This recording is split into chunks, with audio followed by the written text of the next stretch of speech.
Controlled substance or schedule designations, the C and IL in the drug heading in Fig 1.11, indicate that the drug is a federally controlled substance or schedule drug. This refers to the classification or schedule of the abuse potential for these drugs.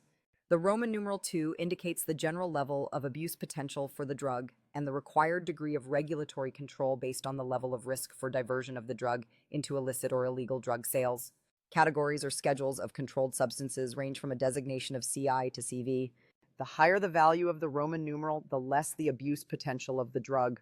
Drugs classified as CI, and pronounced as the letter C and 1, have the highest potential for abuse. Drugs classified as CV, C5, have the least. Controlled substance storage and use regulations are discussed in greater detail in Chapter 2. A somewhat recent addition to the drug heading by some publishers has been the phonetic spelling of the drug, as shown in brackets below the trade name in Fig 111.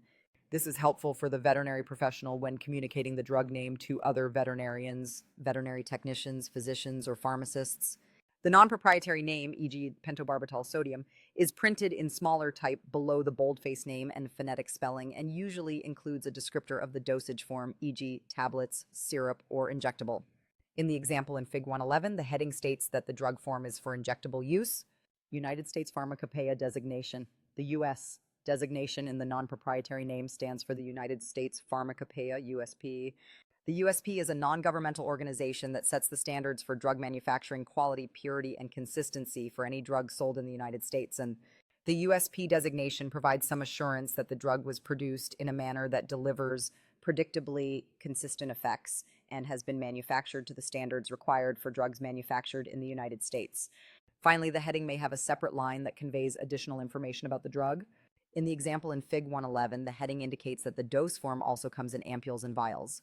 Active versus inert ingredients. The drug information in the paragraphs after the heading is organized into different categories for quick information access. Typically, the first paragraph following the heading is the description or composition statement, which describes the physical characteristics and ingredients of the drug or drug combination. The active ingredient, which is the part of the drug that produces the intended beneficial effect, is identified by the generic name of the drug. Any inert ingredients, such as any preservatives, stabilizers, liquid media, or other additives that make up the dosage form, should also be listed in the composition statement. Although the inert ingredient list is often not given much attention, veterinary professionals need to remember that some inert ingredients can produce adverse reactions in veterinary patients. Indications. One of the next paragraphs or statements is the drug's indication. The indication is the approved reason for which the drug can be used. When a new drug is developed and tested for FDA approval, the manufacturer must state for what specific indication the drug is to be used. If approved, this approved indication will appear on the drug's label. For example, a sulfonamide antibiotic might have an indication or be indicated for treating a urinary tract infection. Even though the sulfonamide antibiotic might also be effective in treating a skin infection, the drug manufacturer cannot list treatment of skin infections on the label unless the drug company specifically tested for and received FDA approval for this indication.